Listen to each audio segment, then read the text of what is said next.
Hello, I'm Shelley Rothus, and I'm a different kind of victim. This is going to be based off the previous topic, which was lies out of omission, and if they say it, they mean it. So, what was the recent incident is what most people are probably wondering. Well, the recent incident involved another person that I was an acquaintance with. And I was informed by somebody else about gossip that was going around about this person, and that they are surrounding themselves with somebody who has said cruel and despicable things that should not be tolerated within a healthy relationship. So I had described how John Paul is the one I respected for coming to me and informing me about what certain people were doing and saying cruel and despicable things about me, spreading lies, and showing me. So, what happens when people say the truth? As in my chapter with truth versus lies, assaholics don't want to hear the truth. That's right. They don't want to be shown for what they are doing. That's absolutely correct. As I've stated in the past video based on this topic, is that the assaholics in those bullying cult clans got really pissed off at anyone who would share what happened in those hate groups to another person. And actually, like I stated, is that it's the assaholics that should be shamed, not the person who is being respectful and being the bigger person, going to that other person who is being talked about in cruel and despicable ways and informing them and letting them know that this is happening. Like I stated, is that how would I feel if somebody was pretending to be my friend or even liked me and even talking to me, period, while they were in a group talking about me in cruel and despicable ways, or even just listening to it? I honestly would not trust that person. I would not see that person as being respectful and somebody who deserves to be in my life. And that's where I had brought up John Paul and the friend that lives here who had informed me about things that were being said about me. Believe it or not, the person that was involved in this recent incident actually was spreading lies about me in the incident that happened to me recently here, stating that I'm lying about the abuse that happened to me. So, let's do a little taste of their own medicine. I believe in self-defense as self-respect. So, I don't know, maybe that person wouldn't like it so much if I had brought up things they had shared with me personally, that they were abused by their mother. Well, geez, let's do a little taste of their own medicine. Well, you know what? I believe that that person is lying about being abused, and I think that they're the ones that actually were abusive towards others, including their mother. That's right. That's exactly what this person is doing. Many people would think and just automatically assume that victims of abuse would not do it to others. Not true. This person is actually a victim of abuse because, unlike them, I'm not going to sit there and be a part of the domestic violence culture and accuse them of lying about something that happened to them that was traumatic, like they had done to me. But I had just shown proof that this person is a victim and they are part of domestic violence culture, because they had spread lies about me, stating that I am lying about my abuse. So they played a part in the recent incident where this woman was hanging around with a man who she thought was her friend. There was actual proof that he had stated that he would never date her because she's overweight. That's right. Who wants a friend like that? And what actually happened is that he accidentally sent the text that he meant to send to his sister stating this about this person. This person had informed me about this. So it's obviously true that this person actually said it. Now that goes back to, if they say it, they mean it. That's right. She has actual proof that he had said that. So that's the point. Not the gossiping, bullying clans that, he possibly said it to. I have no idea because I don't get a part of it. I really don't care how it started. But let's go back to that. He stated it. That means that he's not respectful of this person and he's not worthy to be friends with them. So what happened? He started yelling at me because, you know what? That's right. The abuser doesn't want the victim to realize that they are in a toxic relationship. Why? Because they want to continue abusing them. So I, of course, realize that it is the victim's choice as to whether or not they continue those relationships with those people that are being abusive towards them and that they don't deserve it. It's their choice to realize that. It's not my place to do it. And I can't do anything else but do the right thing, which is being honest and not lying out of omission. I can't do that. I let that person know what I had heard and actually asked them if it is true, instead of just believing that it is true. Because what's more important, what's the important factor of all this, is that the person that it's happening to actually is aware of it. And because why? Because it's hurting them. It's not hurting me. It's hurting that person.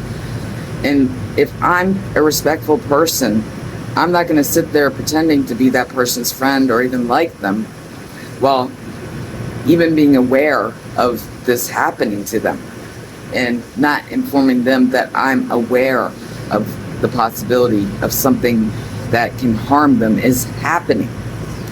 So the two alcoholics that were involved in it, the one that had spread lies stating that I'm lying about my abuse, and the man that had pretended to be friends with this female that he said he would never date because she's overweight. So he actually turned to the one person that was spreading lies about me, saying, well, she knows me. She knows I'm a good person. You just ask her. I was like, oh my goodness. I started laughing. Like, you actually think I'm going to believe another alcoholic that has spread lies about me? Like, what? Are you kidding me? They also threatened me. That's right. They said they're going to go to the management here at the office and tell them that I'm spreading gossip about them. Spreading gossip would mean that I'm going around telling a bunch of people. I went to the person that the gossip is being said about to inform them and see what was going on and be there for them.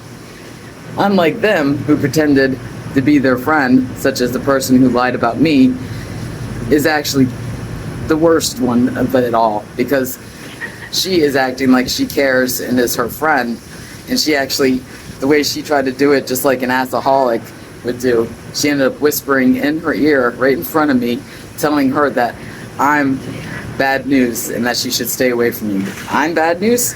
I'm not the one who's pretending to be this person's friend while involving myself in gossip that can actually harm that person. I'm not even really close to this person, and I only know her acquaintance-wise and spoke to her a few times. But this person is actually using this person to give her rides places and do favors for her. And I say using because that's not a real friend. This person is involving themselves in bullying cold plans and gossip about this person. What kind of friend is that? Exactly what happened with me online with Ken, being in those hate groups, pretending to care about me and acting like my friend, yet he was in bullying hate groups talking about me in cruel and despicable ways. Again, that goes back to lies out of omission, and if they say it, they mean it. Ken stating in that bullying hate group that he wants to get rid of me without hurting my feelings. If they say it, they mean it. He's saying that he doesn't care about me. He's saying that he's willing to be in hate groups to talk cruel and despicably about me and only pretending to be my friend. So if they say it, they mean it. And with that, it means that he was never my friend. He never cared about me. Because if he actually cared about me, he would have informed me about it and not engaged or even listened to that. He would have left that group and he would have walked away and stayed away from those people who had been doing that to me. If he actually cared, he wouldn't want to surround himself with people who would say cruel and despicable things about people that don't deserve it. And that's exactly what he did. Same with this situation. It would be anybody that surrounds themselves with the people that are trying to harm this person is just as bad as the person who is saying those cruel things about them. And that's the way I feel about it. Just like with the recent incident that happened with me, anybody who even listened to the lies that were said about me or things that happened to me that had traumatized me, I have zero respect for them. I have zero respect for anyone who surrounded themselves with people who would say cruel and despicable things about me or be around people saying those things about me and not caring whatsoever and getting their little thrills just like abusers do. They get their little thrills. The more people they get to believe their lies, the more power you are giving them. The more people they get on their side is giving them more power. Instead of being the bigger person, like I said, it's always easier to be the asshole. But being the bigger person requires you to have personal integrity to really see through it. And that goes back to even sloppy, hypocritical ageism. We always think about teenagers as wanting to always have a bunch of friends and be popular and how great it is. That happens with adults too. That's right. They want to stay friends with as many people as possible. They want to be popular. They don't want to be seen as the bad ones, because that's exactly what happens to the victim. They get seen as the bad ones because that abuser gets many people to believe their lies about that victim. Just like the one that was spreading lies about me secretly went into the other person that happened recently saying, it's just bad news. Oh, I'm bad news. You were just spreading gossip about me right in front of me. And I'm the one that's bad news? At least I have the guts to say it to their face. Just like I said to the person, and I'll say it again, is I think that they're an asshole and a dickhead for talking about that person, saying that they don't want to, date them because they're overweight. I'll say it right to their face. I'm not going to lie behind your back and spread gossip. I said it straight to your face that you're an awful friend, and I don't think that person deserves to have you in their life. You don't deserve to be in their life, I should say, because you are an asshole for talking shit about somebody like that. That's really pathetic and despicable. That shows more about you as a person. You don't deserve to have people that are respectful and care about you in your life if you treat people like that. So, lies out of omission. If they say it, they mean it. I'm so glad that I finally get it. Having personal integrity, choosing who you surround yourself with. That's one of the words of wisdom that I really don't think helps them that much, but that ties along with this, and that's where people say don't hang out with negative people. Well, actually the words of wisdom that my friend gave me, the lies out of omission, and if they say it, they mean it. That ties along with don't hang out with negative people. That deals with what I've been talking about as for having personal integrity and being the bigger person, not caring what others think, doing what's right, saying the truth, even if that truth makes you look like the bad person. I can't tell you how many times the truth has made me look like the bad person. But having personal integrity means being honest and truthful, even if it's going to backlash and backfire onto you as being the bad person. That's what my goal in life is right now, is I want to continue being honest and being truthful based upon things that happen. Because it's a lot easier to be an asshole, but you know what? I want to be that bigger person. I want to have personal integrity to do what's right. And I'm not going to sit there worrying about being popular and keeping friends, especially if they are not worthy of being my friend. And that includes even if they're talking bad about another friend of mine that doesn't deserve it. I'm not going to stay friends with somebody who is being despicable and cruel about another friend of mine and continue to respect them. I can't respect people like that. So that also includes being the bigger person and having personal integrity. So this is part 2 of part 1, which was lies out of omission, and if they say it, they mean it. Thanks to my friend's words of wisdom, it really hands out and really shows how words of wisdom that actually work. They're not judgmental, they're not cruel, they don't shame or insult the person, but they make that person really think hard based upon those words of wisdom that can actually apply to many situations throughout their life.